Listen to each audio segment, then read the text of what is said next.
Let's move on quickly, though, because we haven't got a lot of time, to Russia. A missile strike makes the UK a valid target, it says on the front page of the Times this morning, and that's according to Vladimir Putin. This is because Storm Shadow weapons have been used possibly by British forces. I don't know the answer to that. Nobody can tell me, because it might be of national security interest, but basically we've sold or given to Ukraine a bunch of missiles that are made in Britain, possibly operated by British people in Ukraine, fired deep into Russia, we were told.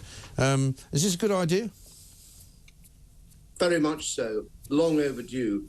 It's all been a history of too little, too late.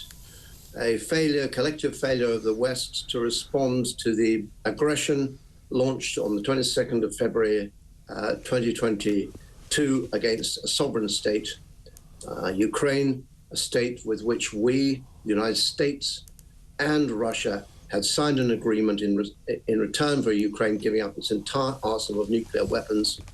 We agreed to respect their sovereignty, their independence, and their existing borders. And that was in 1995, and that agreement was signed by Bill Clinton for the United States, Boris Yeltsin for Russia, and John Major for the United Kingdom. Therefore, we have had a duty, and everybody is saying, okay, some have been slow to come to the party, President Biden being one of them. But Boris Johnson led the way, said that we should stand up against Putin's aggression, because if we didn't, he would go elsewhere. And indeed, that is the view of many people, including, I was very pleased to see the chairman of the Foreign Affairs Select Committee last night, Labour's Emily Thornberry, said that he has to be defeated. But unfortunately, we've been slow in coming to that decision. And we now have to follow through, because if we do not, Putin will go elsewhere. Maybe he'll attack Moldova. Maybe he'll go for what's called the Suwalki Gap, which is a 40-mile stretch of land between Russia's Kaliningrad on the Baltic coast and Belarus. It is the same story, that if you do not stand up to a dictator, that dictator will see it as weakness, unaccountable to his own people, and therefore will seek to pursue his own aspirations, which in the case of Putin is to rebuild the Soviet Union.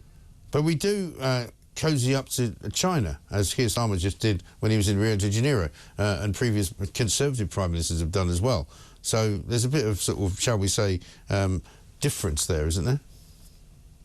There's a slight difference. At the moment, China is not engaged in actual warfare, of course. Well, no, but they're helping Russia to be engaged in actual warfare.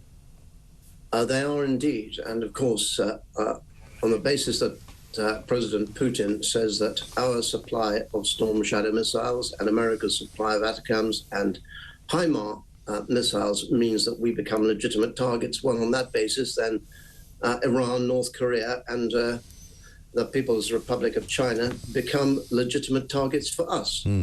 That is not going to happen, because we threaten nobody, unlike Russia, unlike North Korea, and unlike Iran. We do not threaten anybody else.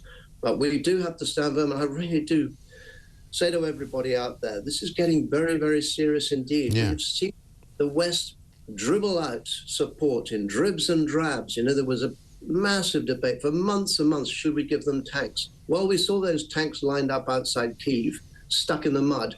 We should have taken them out there and then and would have stopped Putin in his tracks. And I do want to say, Mike, the idea that this all came as a great shock should be a shock to nobody, because in 2021, I believe it was, July 2021, Putin made a speech, much like Xi of China has made a speech about his intention to reclaim Taiwan by 2050 by force if necessary.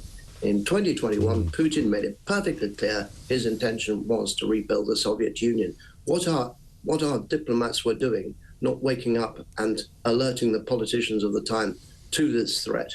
We have been too myopic, too weak, and Putin looks for weakness, and that is what he's doing at the moment. He tested this hypersonic missile on Ukraine yesterday. He is pressing us all the time. We have to show resolve, and our people, the British people, have been really good at this, but other nations are getting a bit weary of this. We do have to press, because if we do not, this is going to escalate into a much wider European conflict. We have to press the case now. We outnumber Russia in our our weaponry. We must give every possible support to Ukraine and show the Russian people and the Russian president that we will not be messed with. And those who are concerned about Russia pressing the nuclear button, we have a massive nuclear button ourselves, and it's sitting, lurking somewhere underneath the oceans, in the oceans, beneath the waves, somewhere at the United